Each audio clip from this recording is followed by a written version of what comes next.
नमस्कार, नादी टीवी में आपका बहुत स्वागत है और मैं हूं आपके साथ अनुपमा खोपरे। सत्ता के महासंग्राम में सबसे पहले बात करेंगे सियासी खबरों की और इस वक्त की बड़ी खबर आ रही है बैतूल से, जहां पर आपको बता दें कि बैतूल के 4 मतदान केंद्रों पर रीपोलिंग होगी। 10 मई को वोट डाले जाएंगे, जहां सुबह 7 से शाम 6 बजे तक वोटिंग होगी। बस में आग लगने और आपको बता दें कि इसकी वजह से मतदान सामग्री जल गई थी, जहां निर्वाचन आयोग ने अब शेड्यूल भी जारी कर दिया है। तो आपको बता दें कि बैतूल में कल यानी कि 7 मई को मतदान हुआ था और बैतूल के 4 मतदान केंद्रों पर अब रीपोलिंग होने वाली, यानी कि फिर से मतदान किया जाएगा। और इसके पीछे का एक बड़ा कारण है, जहां बस में मतदान कर्मी के साथ ही साथ आपको बता दें कि ईवीएम मशीन भी थी और इसी दौरान अचानक से बस में आग लग गई, जिसकी वजह से मतदान सामग्री पूरी तरीके से जलकर खाक हो गई। और यही वजह है कि अब निर्वाचन आयोग की ओर से ये फैसला लिया गया है, जहां पर शेड्यूल जारी किया गया है। 10 मई को वोट डाले जाएंगे 4 मतदान केंद्रों पर, जहां सुबह 7 बजे से शाम 6 बजे तक वोटिंग होने वाली है। लेकिन इसके बीच लगातार सियासत भी देखने को मिल रही है, जहां पर विपक्ष सत्ता पक्ष पर सवाल खड़े कर रहा है और ये हादसा नहीं बल्कि साजिश यहां पर विपक्ष की ओर से बताया जा रहा है। लेकिन फिलहाल का बड़ा अपडेट आपको दे रहे हैं, जहां पर 10 मई को 4 मतदान केंद्रों पर वोट डाले जाएंगे। चलिए इसी खबर पर ज्यादा जानकारी ले लेते हैं। हमारे साथ में संवाददाता दुर्गेश जुड़ गए। दुर्गेश, 10 मई को 4 मतदान केंद्रों पर रीपोलिंग होगी, इसको लेकर अब निर्वाचन आयोग की ओर से क्या तैयारियां की जा रही है और क्या कुछ प्रतिक्रियाएं सामने आ रही है रीपोलिंग को लेकर?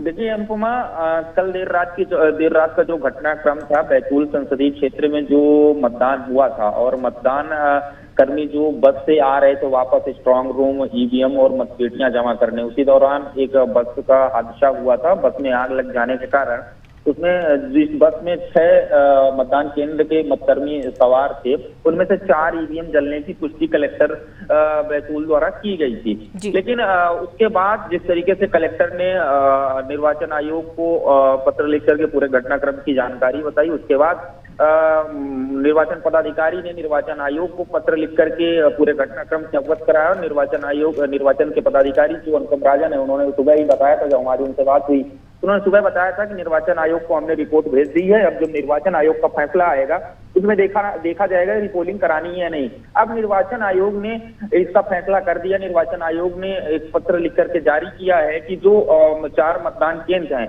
वहां पर पुनर्मतदान होगा और यही मतदान 10 मई को होना है और टाइमिंग वही रहेगी, सुबह 7 बजे से शाम 6 बजे तक मतदान होना है अनुपमा। उसके लिए तमाम जो निर्वाचन पदाधिकारी उन्होंने कलेक्टर के लिए भी आदेश जारी किए हैं। तमाम प्रचार प्रसार के लिए उन्होंने कहा है कि बाकायदा उन 4 क्षेत्रों में, जिन 4 क्षेत्रों में मतदान होना, उनमें आपको नाम बता दूं कि ये वही क्षेत्र हैं जहां की मशीनें जली थी।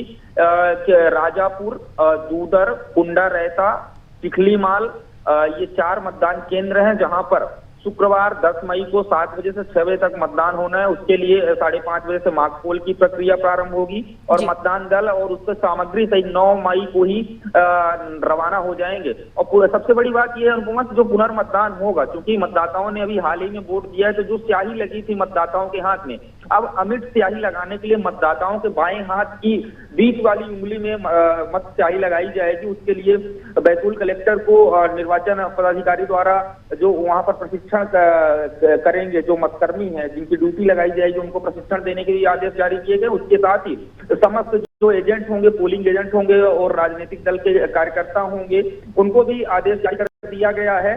उसके साथ ही जिस प्रकार से बस की दुर्घटना हुई और बस की दुर्घटना के बाद जो सियासत देखने को मिली, कांग्रेस हमलावर हुई भारतीय जनता पार्टी पर, उन्होंने कहा कि भाजपा डरी हुई है और ये हादसा नहीं है, ये कराया गया है जानबूझकर। वहीं कलेक्टर ने स्पष्ट किया था।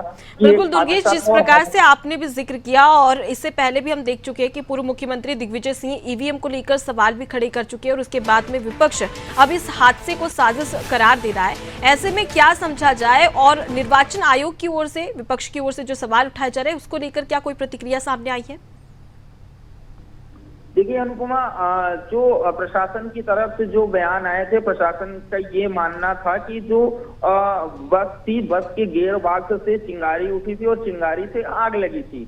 लेकिन जिस प्रकार से दोनों सियासी दल हैं वो सियासी दल इस बात को मानने के लिए तैयार नहीं है, कलेक्टर की इस बात को मानने के लिए तैयार नहीं है। अगर आपको बताऊं तो बस जिस प्रकार से कहा जा रहा था कलेक्टर द्वारा कि बस नई है, तो कहीं ना कहीं प्रथम दृष्टया जब नई बसें होती हैं तो उनमें ये इस प्रकार की आग लगने की संभावनाएं बहुत कम होती है।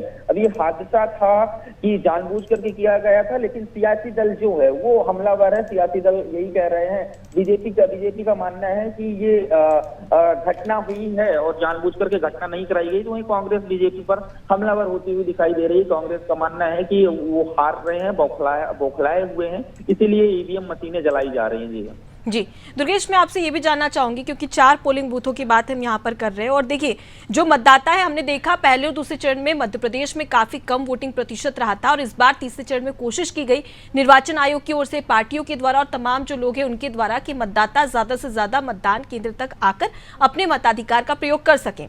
लेकिन फिलहाल इन 4 मतदान केंद्रों की बात करें तो क्या उसी उत्साह के साथ में मतदाताओं को उनके घर से बाहर निकालकर मतदान केंद्र तक पहुंचाना कहीं ना कहीं निर्वाचन आयोग के लिए एक बड़ी परेशानी का सबब भी यहाँ पर बन सकता है, कड़ी मशक्कत करनी पड़ सकती है?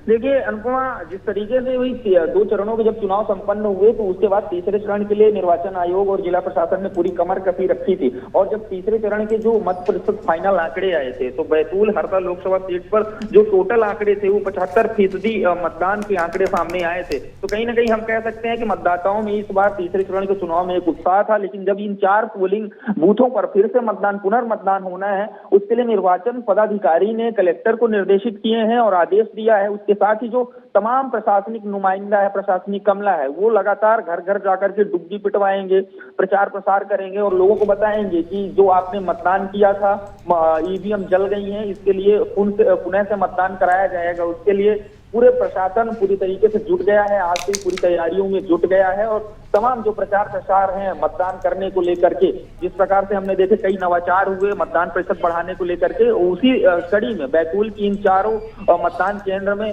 फिर से नवाचार किए जाएंगे मतदाता को बाहर निकालने के लिए। अनुपमा जी, तो बिल्कुल अब ऐसे में देखना दिलचस्प होगा कि आखिर 4 मतदान केंद्रों पर जब रीपोलिंग होगी तो वहां का माहौल कैसा देखने को मिलेगा और क्या मतदाता उसी उत्साह और जोश के साथ में एक बार फिर से मतदान केंद्र तक पहुंचेंगे, क्योंकि कहीं ना कहीं यहां पर निर्वाचन आयोग को एक बार फिर से कड़ी मशक्कत करने की जरूरत भी पड़ेगी। फिलहाल के लिए बहुत शुक्रिया दुर्गेश, तमाम जानकारी हम तक पहुंचाने के लिए। तो देखिए बैतूल में मतदान केंद्रों पर रीपोलिंग होने वाली है और इसी को लेकर तमाम तैयारियां अब निर्वाचन आयोग की ओर से की जाएगी।